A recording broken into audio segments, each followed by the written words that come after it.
Demora um pouquinho para começar. Já está gravando. Está gravando? Então, então eu passo a palavra para a Marilena, né, para ministrar então a nossa 7ª aula do tema discípulo radical. A aula de hoje é sobre a característica do equilíbrio. Então eu passo a palavra a Marilena, que Deus abençoe, Marilena. Fique à vontade. Bom dia, mais uma vez, para quem ainda não falei bom dia, é a primeira. É um prazer estar aqui com vocês hoje. Como o Valdo disse, nós estamos realizando um estudo chamado Discípulo Radical, é desse livro aqui, John Stott, e nós hoje temos um capítulo que é sobre equilíbrio, e que me surpreendeu, inclusive, porque eu tinha em mente uma possibilidade, e na medida que eu fui lendo, eu vi que ele estava me surpreendendo. Eu gosto quando o autor surpreende a gente e não é evidente, né, o estudo. Eu acho que isso é uma coisa muito boa. E ele começa o capítulo fazendo uma pergunta, que eu vou repassar aqui para o nosso grupo. A pergunta é: quem somos nós? Ele começa e termina com essa pergunta. Então, como eu já li, eu vou dar o pontapé inicial aqui, falando um pouquinho de mim, quem eu sou, e depois vocês também vão falar quem vocês são, e na sequência a gente vai fazer o estudo. Então, quem eu sou? Eu nasci em Rio Claro, interior de São Paulo. Hoje eu moro em Piracicaba. Sou casada com o Pedro, que está aqui também. Depois ele pode falar um oizinho aí. Perdi o número de anos. É mais de 30, não sei bem. Acho que é uns 35, não sei, alguma coisa assim. Temos 2 filhos. Sou professora. E sou professora da escola dominical também, né? Por isso que eu estou aqui hoje. Tive Covid e dengue, gente. Olha só, tive as duas coisas com resultado positivo. Ninguém pode falar que é falso positivo, não existe falso positivo, é positivo. Até eu tive dificuldade para acreditar. Então, isso foi recentemente, né? Tá fazendo 16 dias, então eu estou começando a sair agora dessa fase, né? E que é uma fase que todos nós estamos vivendo intensamente. Não sei ainda quando eu vou tomar vacina, então a gente fica nessa expectativa, né? Agora acho que eu já posso abusar um pouquinho. Não pode, né? Porque não ganho imunidade. Bom, eu falei algumas coisinhas de mim. Quem poderia ajudar falando alguma coisa aí de si próprio? Quem somos nós? Quem se dispõe?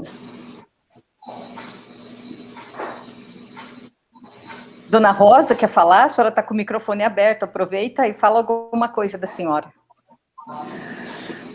E a minha história é longa. A senhora pode resumir alguma coisa, então, olha, quem é a senhora? Aqui, ó. Olha aqui, ó. Estou vendo. Então, muito longo. A gente já pode dizer que a senhora tem cabelos brancos, uma grande experiência com Jesus, uma grande experiência de vida. Eu nasci num lar cristão. Ah, olha só. Meu pai era pastor. Olha, que legal. Meu pai era pastor.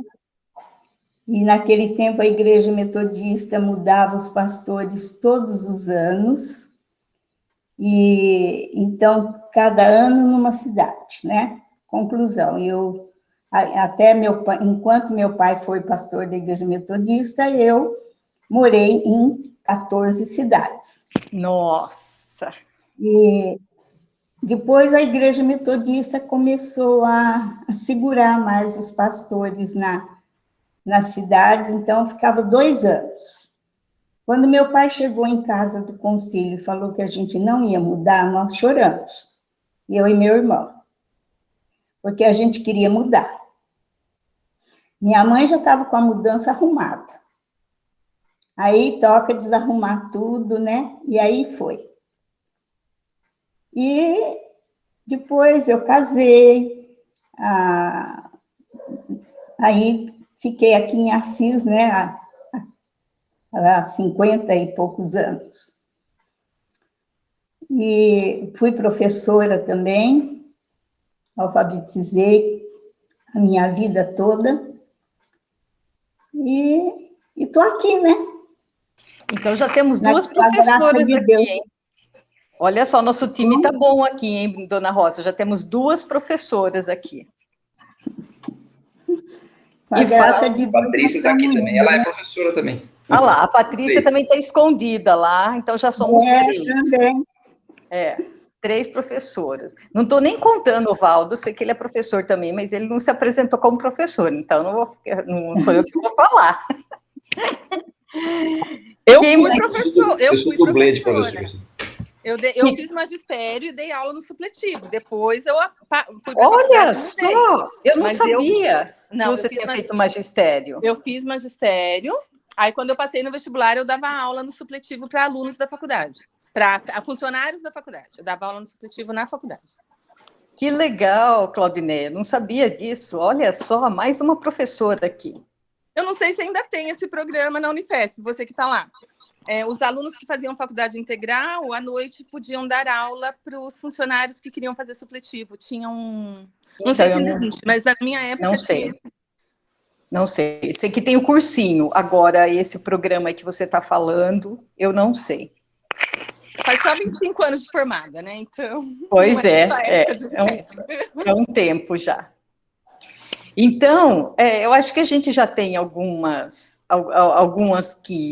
testemunhos, né, de quem nós somos. Estamos vendo aqui que os professores estão em disparada, né, estão na frente. Eu entro num pedacinho como professor também, nos últimos 2 anos. Então, ó, mais um aqui, que tem mais um pouquinho de professor. Os professores aqui estão em maioria hoje, diferente da sociedade. A gente precisa fazer um estudo disso. Então, vamos lá. Ele faz essa pergunta, o John Stott, para provocar para o estudo dele. Então, quem nós somos? E para explorar esse assunto, ele pega o texto de 1 Pedro 2, de 1 a 17. Nós não vamos ler o texto todo de uma vez, nós vamos ler aos poucos. Por quê? Ele divide esse texto em 6 ilustrações ou metáforas. Então, nós vamos ler esse texto em 6 partes, tá? E essas metáforas, essas ilustrações, elas vão significando, de uma forma equilibrada, como ele fala, o que é ser um discípulo radical, que é o nosso estudo sobre discípulo radical. E no final, a gente vai retomar essa pergunta em nosso curso. Então, o pastor escreveu, 1 Pedro 2, de 1 a 17. A primeira metáfora que ele fala é que nós somos como crianças recém-nascidas e por isso somos chamados a crescer espiritualmente. E para isso, ele cita os 3 primeiros versículos. Então, é 1 Pedro 2, de 1 a 3. Diz o seguinte: despojando-se, portanto, de toda maldade e dolo, de hipocrisias e invejas e de toda sorte de maledicências, desejai ardentemente, como crianças recém-nascidas, o genuíno leite espiritual, para que, por ele, vos seja dado crescimento para a salvação, se é que já tendes a experiência de que o Senhor é bondoso. Então, aqui, Pedro está dizendo que nós devemos deixar de lado tudo que a gente vê na sociedade, na comunidade, que possa nos contaminar, digamos assim. E daí ele cita maldade, hipocrisia, inveja e maledicência. Quando começou a pandemia, muita gente ouvia dizer assim, acho que vocês também ouviram, essa pandemia vai mudar a sociedade, essa pandemia vai mudar as pessoas. Queria perguntar para vocês viram alguma mudança? Pastora balançou a cabeça que sim, viu? Mudança para melhor ou para pior, pastor? Pior. Para pior, exatamente. Para pior. Infelizmente, é isso. Apulou o egoísmo do ser humano.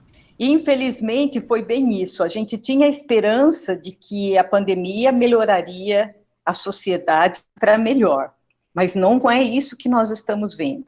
Nós estamos vendo pessoas cada vez mais intolerantes. Agora tem até um nome novo, né, que começou a ser usado no BBB, e como que é? Não é eliminado, é excluído também não. Pastor, ajuda aí, como que é a palavra que eles falam lá, quando a pessoa fica para fora, assim, da sociedade? Cancelado. Cancelado, muito bem, tinha fugido a palavra. Agora surgiu até isso, cancelar a pessoa. Gente, que absurdo enorme. Tem maledicência pior do que essa, hipocrisia, é uma coisa muito absurda. Então, Pedro começa falando assim para a gente, separe tudo isso. A gente tem que ser como criança recém-nascida. Então, essa é a primeira metáfora. E por que ele fala como criança recém-nascida? Porque a criança não tem essa maldade, não tem essa hipocrisia, e ela precisa do leite genuíno espiritual, que é Jesus. A gente pode pensar que é Jesus, ou que é também a palavra de Deus, né? A Bíblia. Então, é isso que ele nos mostra num primeiro momento. Pensando individualmente, nós devemos ser como bebês, como crianças recém-nascidas, ou seja, sem hipocrisia, sem maldade, e que precisa do leite genuíno para crescer espiritualmente. Então, é pensando individualmente, no crescimento espiritual. E aí, a gente pode pensar, nós temos feito isso? Nós temos agido como recém-nascidos que busca esse leite? A dona Rosa está balançando a cabeça que não. Às vezes a gente falha, né? Porque às vezes a gente perde o foco de quem nós somos, nós nos esquecemos. E daí eu quero destacar algumas iniciativas que são interessantes e que podem nos ajudar a permanecer firmes nisso. Por exemplo, esse plano de leitura do Novo Testamento e da nossa igreja, Metodista Betânia, e que as pessoas colocam os versículos todo dia lá no WhatsApp. Isso é uma coisa muito boa, porque mesmo que não seja todo mundo que está lendo lá na Bíblia, está lendo pelo menos o versículo que a pessoa colocou, né? Então, a Ieda, por exemplo, tem sido muito persistente em colocar o versículo. E eu sempre estou acompanhando, estou lendo, e eu vou olhando assim, a Ieda está pensando isso, né? Eu penso diferente dela, penso igual, eu escolheria esse versículo, não escolheria. Isso está servindo para o meu crescimento, está sendo um leite para mim. No grupo que nós temos que se reunir em casa, que faz mais de um ano que não se reúne, né? A reunião tem sido virtual. A gente também tem feito a leitura do livro de Atos, e acontece da mesma forma. Outro dia, uma pessoa que participa do grupo, mas que não é muito insistente na leitura, tal, falou assim, eu gosto de ler os versículos que as pessoas colocam todo dia lá no WhatsApp. Então, a gente está usando uma ferramenta de comunicação para crescimento espiritual individual. Alguém está fazendo isso, mas eu estou crescendo com ele. Então, é um exemplo. Então, primeira metáfora é sermos como bebês, como recém-nascidos. Segunda metáfora, ele diz que nós devemos ser como pedras vivas e que nós somos chamados à comunhão. E essas pedras, ele compara a pedras que constroem um prédio e que precisa ter um cimento, né, uma argamassa para juntar essas pedras, que seria a comunhão. Para discutir essa metáfora, ele usa os versículos de 4 a 8. Então, vamos ler esses versículos, a partir do 4. Chegando-vos para ele, a pedra que vive, rejeitada, sim, pelos homens, mas para com Deus eleita e preciosa, que é Jesus, né? Ele foi rejeitado pelos judeus, mas ele era eleito por Deus. Também vós mesmo, como pedras que vivem, sois edificados casa espiritual para serdes sacerdócio santo, a fim de oferecerdes sacrifícios espirituais, agradáveis a Deus, por intermédio de Jesus Cristo. Por isso, está na Escritura: eis que ponho em Sião uma pedra angular, eleita e preciosa, e quem nela crer não será, de modo algum, envergonhado. Para vós outros, portanto, os que credes, é a preciosidade, mas para os descrentes, a pedra que os construtores rejeitaram, essa veio a ser a principal pedra angular. E pedra de tropeço e rocha de ofensa. São estes os que tropeçam na palavra, sendo desobedientes para os que também foram postos. Então, nesse momento, o John Stott, ele fala que Jesus, que é a pedra angular, ele pode ser tanto o fundamento da nossa vida, né, da construção que nós fazemos, como ele pode ser a pedra de tropeço. Não sei se vocês têm reparado, mas assim como tem crescido o número de pessoas que falam de Jesus, também tem crescido o número de pessoas que falam contra religião, contra a palavra de Deus e contra Jesus. Então, que seria essa pedra aqui de tropeço. Mas o que ele nos chama aqui a atenção é de que nós não podemos sermos apenas recém-nascidos e cuidarmos apenas do nosso crescimento. Nós precisamos ter uma atuação na comunidade, que seria essa comunhão. Então, nós somos convidados a termos uma ação na comunidade. Por exemplo, hoje, quando a gente se reúne aqui e discute a palavra de Deus, está sendo um exemplo de comunhão, né? Porque todos podem participar e todos podem falar. Então, esse é um exemplo de comunhão. Poderiam ter vários outros. Estou citando um que está acontecendo agora aqui conosco.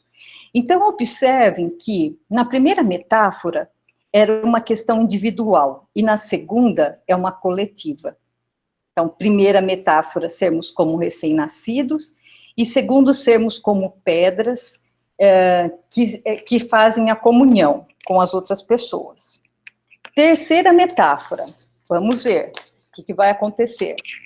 Somos como sacerdotes santos, somos chamados à adoração a Deus.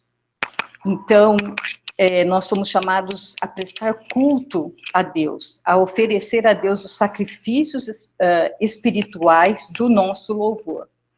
E ele cita os versículos 5 e 9.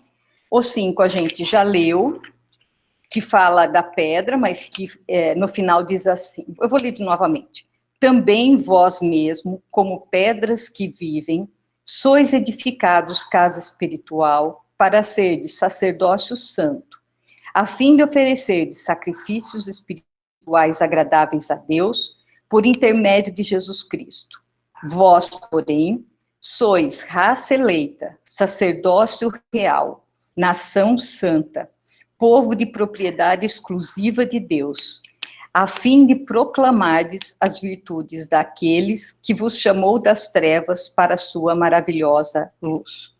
Esse versículo 9, ele vai citar também na quarta ilustração, o final dele. Mas aqui, o que tem de especial? Ele diz que nós devemos adorar a Deus. E ele compara essa questão do sacerdócio com o Antigo Testamento, porque no Antigo Testamento, apenas os sacerdotes tinham esse acesso à adoração a Deus. No Novo Testamento, com a vinda de Jesus, todos nós passamos a ter. Então, ele fala da importância de nós prestarmos culto a Deus, de nós adorarmos a Deus. Então, a gente pode voltar lá na primeira, que falava do crescimento espiritual, que é uma ação individual, e agora aqui na terceira nós temos uma outra ação individual, que é adorar a Deus. Como que a gente pode adorar a Deus? A gente pode adorar a Deus na igreja, né? Até o ano passado a gente ia todos os domingos à igreja, geralmente. De um ano para cá, às vezes a igreja esteve aberta para cultos presenciais, se não os cultos foram online, mas a gente não depende apenas da igreja, do templo, para adorar a Deus. A gente pode adorar a Deus a qualquer momento, desde a hora que a gente acorda e agradece a Ele a graça da vida, da saúde e tudo que Ele tem nos dado. Seria a questão de dar graças a Deus. Hoje em dia tem se falado muito de gratidão. Não sei se vocês têm reparado, mas a palavra gratidão aparece solta, ela aparece sozinha. As pessoas, ao invés de escrever assim, obrigada, pastor, por tal coisa, só escreve assim, gratidão. O que quer dizer isso? É gratidão a quê ou a quem? Né? Aqui está muito claro, o louvor é para Deus, a adoração é para Deus, então eu sou grata a Deus, eu preciso deixar claro isso. Então, a primeira e a terceira metáfora são a nível individual, que depende só de mim. Então, eu vou ler a Bíblia, eu vou ter intimidade com Jesus, com o Espírito Santo, e eu vou adorar a Deus. Então, é nesse sentido. Vamos para a quarta agora. A quarta acho que vai ter alguma coisa coletiva, ele vai sempre trabalhando assim, individual e coletivo. Quarta, somos como povo de propriedade de Deus, e somos chamados ao testemunho. Olha só, agora sim, tem um coletivo aqui. Ele usa os versículos 9 e 10, a gente já leu 9, vamos ler novamente. Vós, porém, sois raça eleita, sacerdócio real, nação santa, povo de propriedade exclusiva de Deus, a fim de proclamar as virtudes daquele que vos chamou das trevas para a sua maravilhosa luz. 10. Vós, sim, que antes não erais povo, mas agora sois povo de Deus, que não tinhas alcançado misericórdia, mas agora alcançastes misericórdia. Então, ele está dizendo que a gente deve proclamar as virtudes de Deus. Isso significa dar testemunho. Dar testemunho daquilo que Deus tem feito em nossas vidas. Já seriam as três ilustrações anteriores, né? Que eu cresço espiritualmente, que eu tenho uma comunhão com a igreja, que eu louvo a Deus, e agora eu dou testemunho disso, porque Deus tem operado na minha vida. Lá no versículo 3, ele diz assim, se é que você já tem visto como Deus é bondoso. Nós que já temos um pouco mais de idade, já tivemos muitas experiências com Deus, e já vimos quantas maravilhas Deus operou em nossas vidas. Então, nós podemos testemunhar isso para as outras pessoas. E como que a gente pode fazer esse testemunho? Daí, de novo, pode ser na igreja e pode ser fora da igreja, né, do templo. Porque o testemunho pode acontecer a qualquer momento. Quando eu conto algum fato que aconteceu na minha vida, quando eu conto uma cura. Agora mesmo eu posso dar um testemunho. Tive Covid e dengue juntos, em 2 semanas eu já estou aqui, dando essa aula de escola dominical. Isso é um exemplo de como Deus é maravilhoso, e Ele nos sustenta, Ele nos guarda, Ele que nos preserva a vida, é Ele que nos dá a saúde. Porque na pandemia que nós estamos vivendo, ter essas duas doenças e ficar curada sem sair de casa é um milagre de Deus. E sem vacina, Claudineia, obrigada, eu também não tenho vacina ainda. Então, isso é um milagre de Deus. E nós temos todo dia experiências em nossas vidas que nós podemos dar testemunho. E nós devemos aproveitar todas as oportunidades para darmos testemunho. Cada época tem uma situação, né? Mas eu me lembro, a minha mãe já faleceu, acho que há mais de 10 anos, e ela vinha muito de ônibus de Rio Claro para Piracicaba. E ela tinha na bolsa dela esses folhetos que falam de Jesus, de vários temas, ela tinha dentro da bolsa dela. Época que não tinha internet. Minha mãe começou a usar o celular um pouco antes de falecer, então ela não teve oportunidade de usar o WhatsApp, por exemplo. Enfim, ela tinha aqueles folhetos, e sempre que ela vinha no ônibus, ela conversava com alguém que estava do lado dela. E dependendo da conversa, ela pegava um folheto. Porque se ela tivesse o WhatsApp, ela ia evangelizar mais ainda, né? Ah, nossa, nem me fale.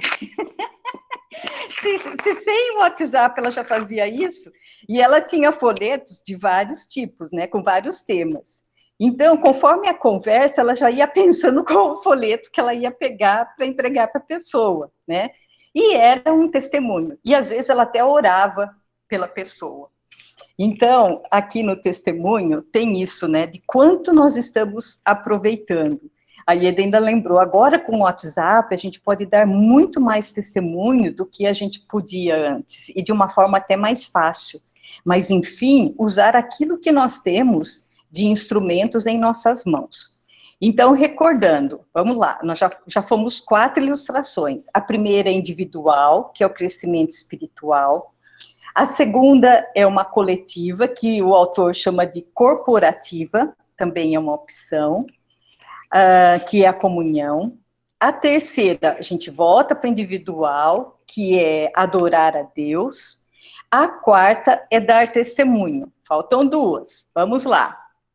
Quinta, ilustração. Somos como estrangeiros e peregrinos, somos chamados à santidade. Esse daqui eu acho lindo, ele usa o versículo 11, que diz assim: Amados, exorto-vos como peregrinos e forasteiros que sois, a vos absterdes das paixões carnais que fazem guerra contra a alma. Ieda, eu vi que você está com a mão levantada, desculpa, você quer falar? Pode falar, depois eu continuo.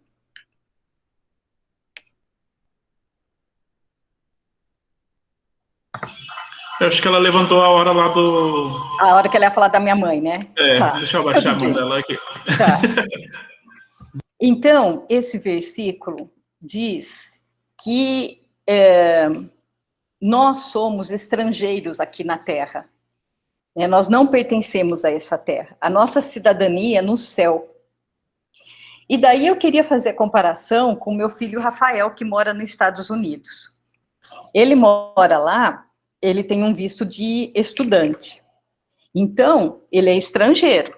Ele não tem os direitos dos americanos e os direitos dos Estados Unidos.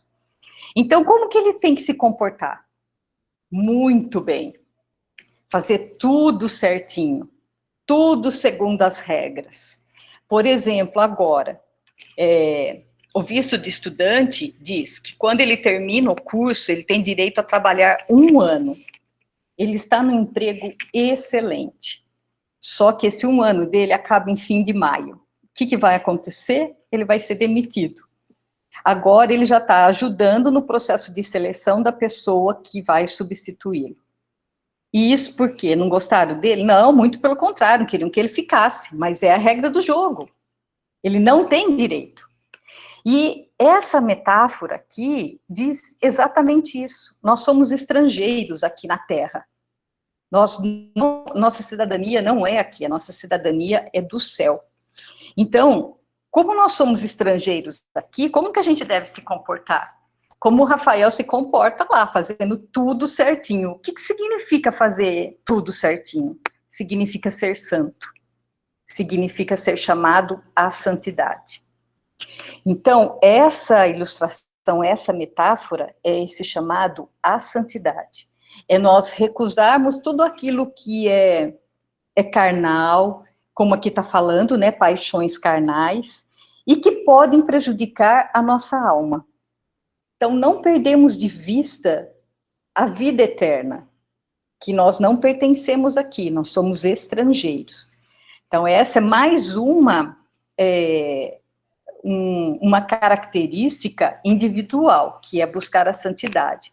Então, individual, eu tenho a primeira, que é buscar o crescimento, a terceira, que é louvar a Deus, adorar a Deus, e agora, a quinta, que é ser santo.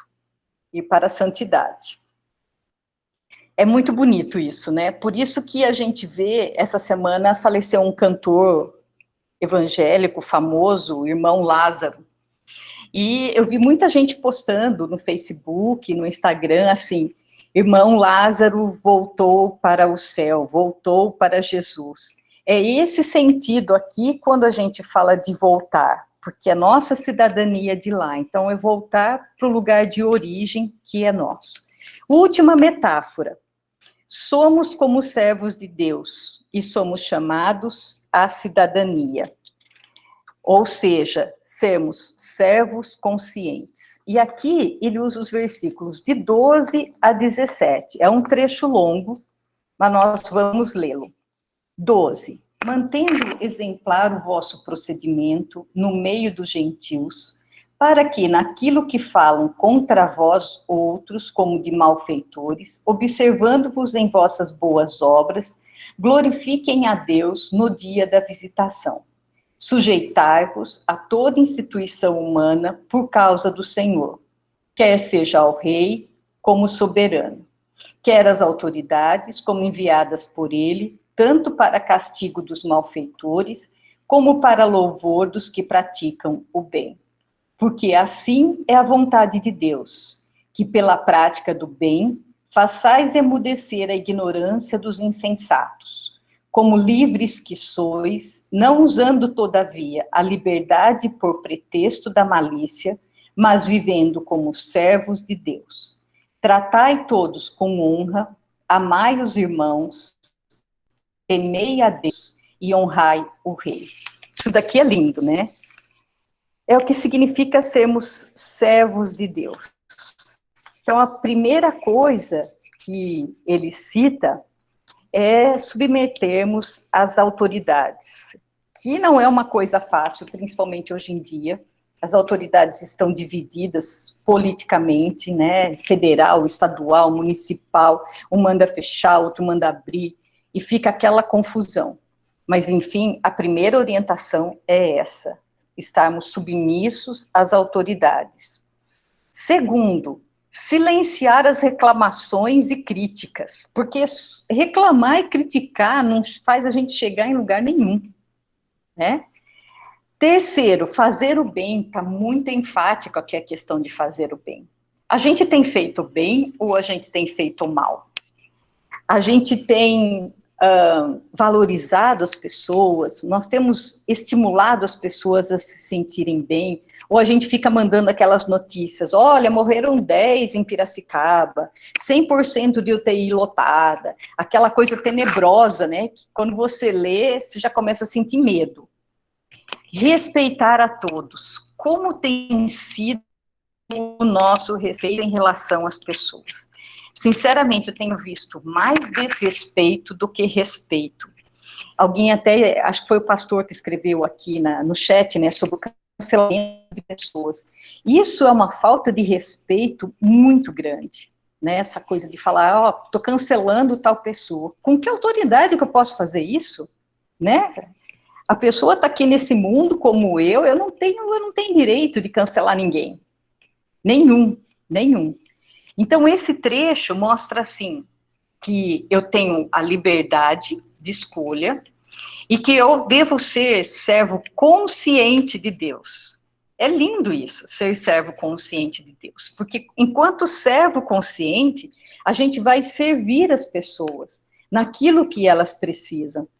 Em aspecto espiritual, então eu posso orar por alguma pessoa, emocional também, em aspecto físico, ajudando com cestas básicas, por exemplo, a gente tem visto muitas pessoas com dificuldades financeiras, pessoas que perderam o emprego, então, aqui é servir a comunidade. Então, recordando, nós temos 3 metáforas que nos mostram como nós devemos ser em nível individual, e 3, como nós devemos ser em nível coletiva ou corporativa.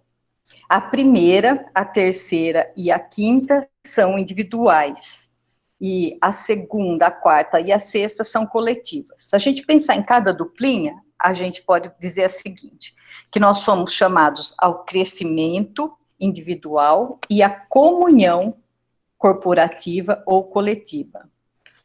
que nós somos chamados a adorar a Deus e a testemunhar sobre Ele.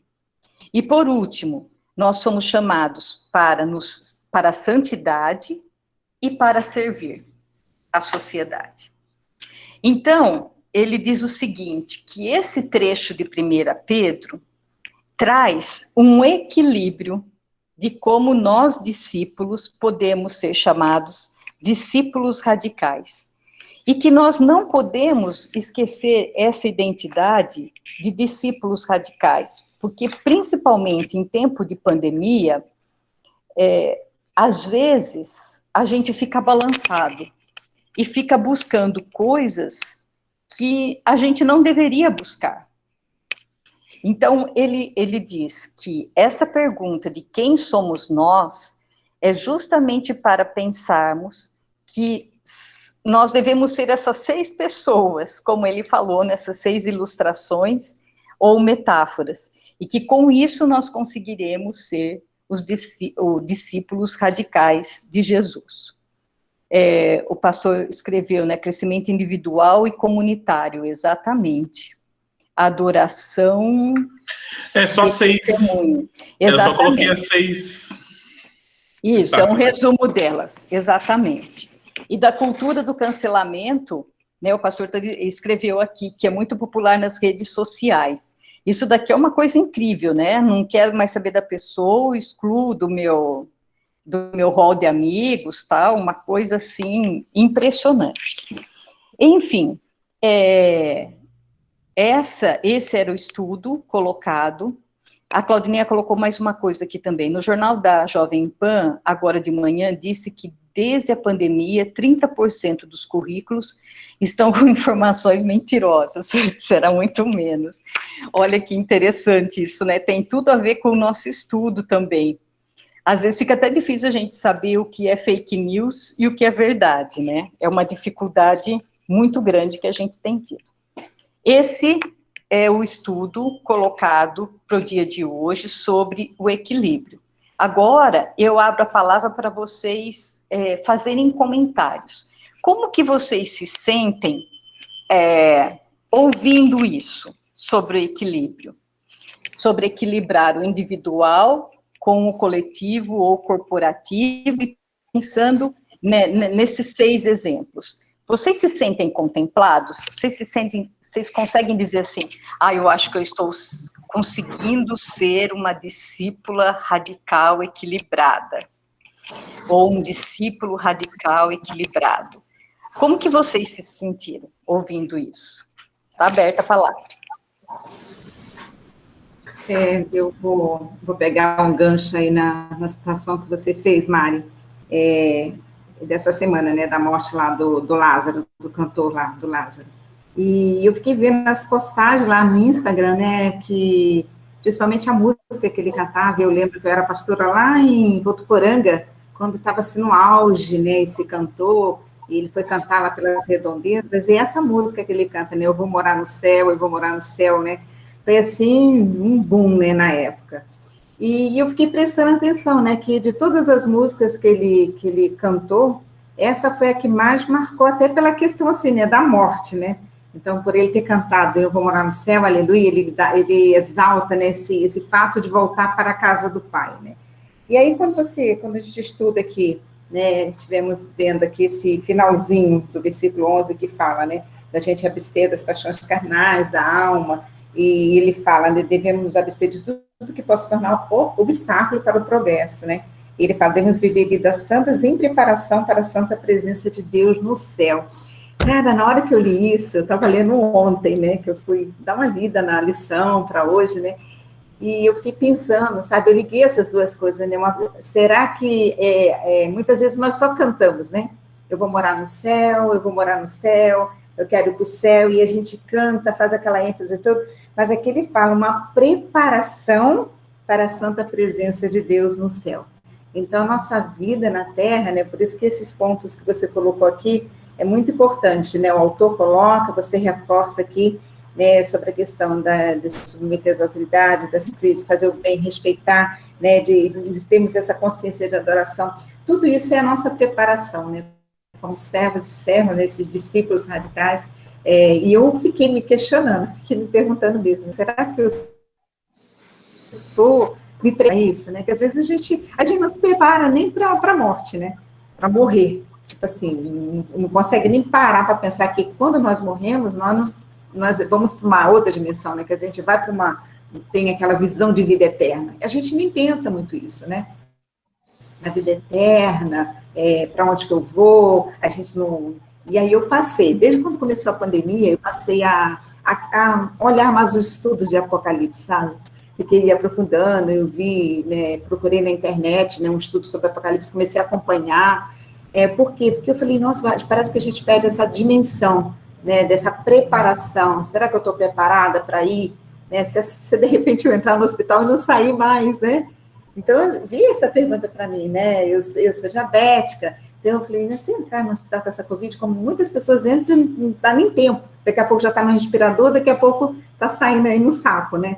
Então, assim, será que eu estou preparada? Não sei se a senhora viu outro dia um paciente em Curitiba que fugiu do hospital. Ele foi internado e ele ouviu um comentário que ele poderia ser entubado. E só de ouvir essa possibilidade, ele saiu correndo, ele fugiu do hospital. Então, depois até disseram, provavelmente ele não seria entubado, porque se ele tivesse prestes a ser entubado, ele não ia conseguir fugir do hospital, né? Mas é bem esse desespero, né? Esse medo de que se eu for entubado, não volto mais. É complicado. Queria saber se ele está vivo, viu? Porque se eu for para o hospital também, acho que eu vou fugir, viu, Mari? Sabe, quando eu era criança, eu tinha medo de tomar vacina. E eu me escondia quando falavam que, olha, hoje vai tomar vacina. Eu me escondia na casa para não ter que ir. Então, acho que se fosse comigo, eu também ia fugir. Eu fugi da minha mãe quando eu tinha 12 anos. Minha mãe me levou no hospital para retirar uma pinta. Enquanto ela fazia ficha, eu fui embora. E depois ela me achou quase chegando em casa. Mas é bem isso que eu queria trazer, né, contribuição, essa preparação, né? A minha pergunta para mim mesma, né, que eu fiz estudando essa lição, vendo esses casos, né, do vou morar no céu, né? Será que eu estou preparada? Essa é a pergunta que tem me inquietado. Eu acho... pode falar, Ida. Ida levantou a mão. Eu sou péssima para isso. Como eu faço para baixar a mão? Acho que eu abaixei, né? Então, eu estava pensando, eu gosto muito dessa palavra propriedade. E aí, nesse texto que fala que, né, que nós somos propriedade exclusiva de Deus. Aí eu paro e fico pensando, o que significa ser propriedade, né? Ou seja, é deixar que Deus usufrua mesmo da nossa vida, né? Eu fico pensando, até que ponto eu tenho essa propriedade, e além dessa propriedade, eu tenho a exclusividade, né? Eu sou exclusiva dele. Propriedade exclusiva de Deus. Então, até que ponto eu tenho me deixado ser essa propriedade exclusiva mesmo nas mãos dele? Que ele possa me usufruir, que ele possa usar da maneira como ele quer, no meu dia a dia, no meu trabalho, na minha família, né? Como que isso foi algo que me chamou a atenção na lição de hoje, né? Que como que eu tenho me portado como propriedade exclusiva de Deus nesse mundo que a gente vive, né? Eu ouvi uma pessoa falando que você falou aqui dos evangélicos, né? Que tem pessoas que estão contra, os que estão muito a favor e os que estão muito contra, né? Essa dualidade. E uma pessoa falando que ela está com raiva dos evangélicos e desse povo que fica fazendo mutirão para levar comida para as pessoas. E isso só está agravando cada vez mais a nossa situação. Então, eu fiquei pensando nisso, né? Eu falei, as pessoas têm realmente visões diferenciadas mesmo. É isso que eu queria comentar. Eu queria só fazer um comentário também, que é interessante falar de equilíbrio nessa época que a gente está vivendo, né? Porque eu sempre falo, isso não é de hoje, os extremos são perigosos. Qualquer extremo é perigoso. E a história metodista, a gente vê muito essa questão do equilíbrio sendo ensinado, sendo falado.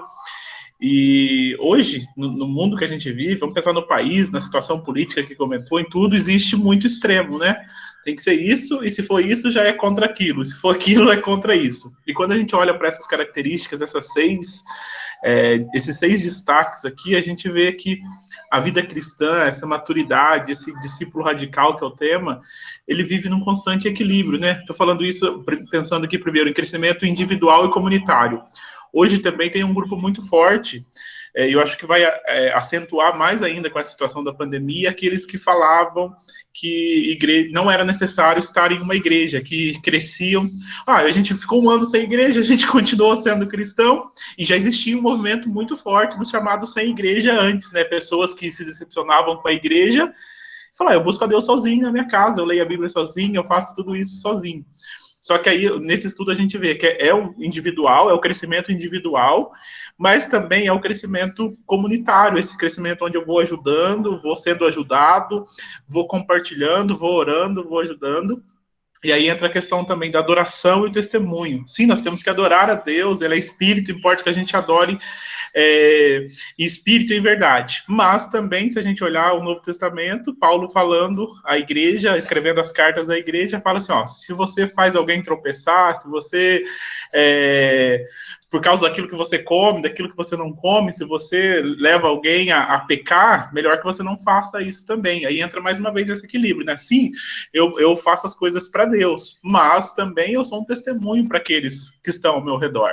E eu gosto muito dessa última de peregrino e cidadãos, que faz isso entrar na nossa cabeça, né? Porque alguns vivem só como peregrino, né? Quanto pior o mundo tiver, melhor é porque Jesus está voltando mais rápido. Que bom que aconteceu uma pandemia, porque o fim está chegando mesmo. Não é por aí. A gente é peregrino, a gente não pertence a esse mundo, mas o próprio Jesus fala, né? Vocês são a luz do mundo, vocês são o sal da terra. Aí a gente fica nesse constante, eu vou um pouquinho para lá, vou um pouquinho para cá, não vou usar direita e esquerda aqui, vou um pouquinho para cá, vou um pouquinho para lá.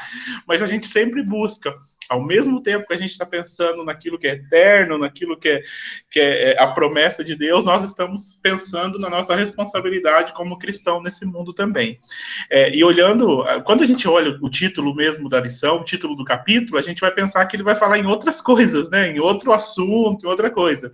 E aqui ele faz muito bem essa questão desse equilíbrio constante. A gente poderia pegar outros textos e fazer outros contrapontos também, que a gente deve levar em conta na nossa vida cristã. Mas eu queria só destacar essa riqueza desse estudo para a gente pensar. Não é nem, o subtítulo, né, nem tão lá, nem tão cá. É uma vida equilibrada, mostrando que a gente tem essa promessa eterna, a gente é peregrino aqui, mas tem uma responsabilidade aqui. E nós, ao mesmo tempo que adoramos a Deus, voltamos para Deus, testemunhamos esse amor de Deus para aqueles que estão ao nosso redor. Queria só fazer esse destaque para a gente sempre chegar num ponto de equilíbrio.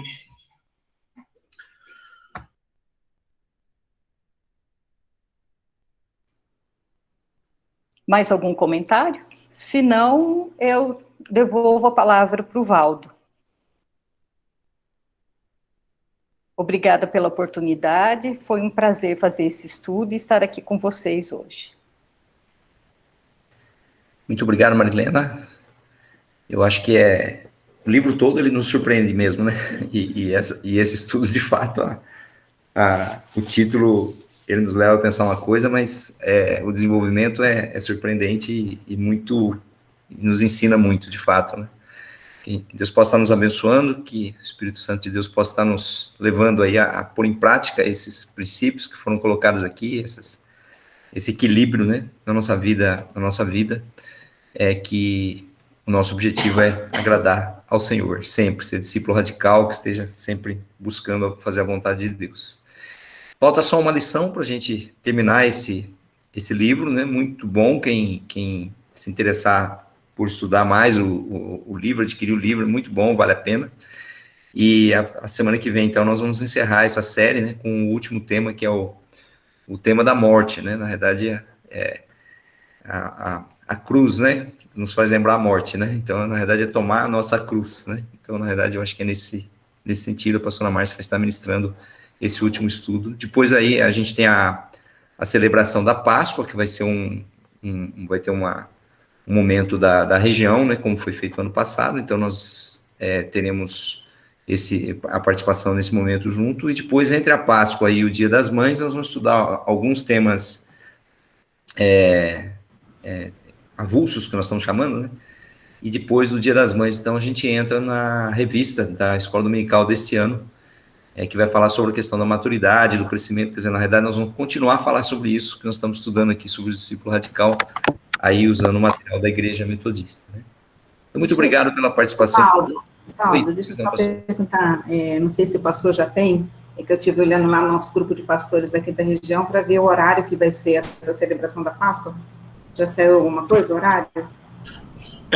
Ainda está fazendo a confecção da arte, definindo os horários, e em breve vai ser divulgado. Não está definido ainda esse horário, mas provavelmente 9 horas. Sim. Aí a gente depois faz a divulgação, né? Certinho. Ok. Nós temos um estudo preparado para esse domingo também, né? Caso não saia a celebração da Páscoa da quinta região, a gente vai ter aula normal, né? Mas caso saia, então a gente participará junto com a região toda, né? Então, muito obrigado pela presença de todos, obrigado, Marilena, pela aula, que Deus possa estar continuando a te abençoar aí, na recuperação da saúde também, né? E muito obrigado a todos. Vamos estar orando para a gente estar encerrando o nosso estudo, depois aí, então, eu interrompo aqui a gravação. Pedi para o pastor Everton fazer essa oração final. Vamos orar, só fica um minutinho depois da oração para a gente tirar a foto.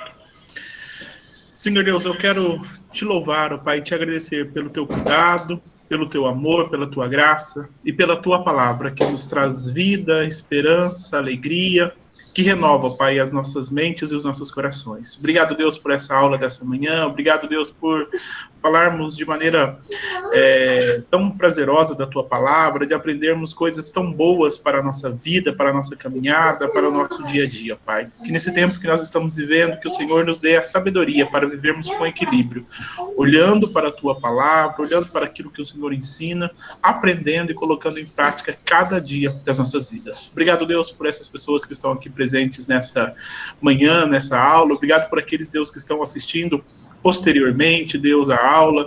Que o Senhor, ó Pai, ministre com o teu Espírito Santo em cada coração e possamos crescer juntos a cada dia e vivermos sempre para a tua glória e para o teu louvor. Nós oramos agradecidos e pedimos a tua bênção em nome de Jesus. Amém. Amém. Vamos fazer a nossa foto aqui final para... Eu vou interromper a gravação, então, antes de tirarmos a foto, pode ser? Pode ser, por favor. Então, a transmissão aqui no YouTube nós encerramos, né? Deus possa estar abençoando e até o próximo estudo. Tá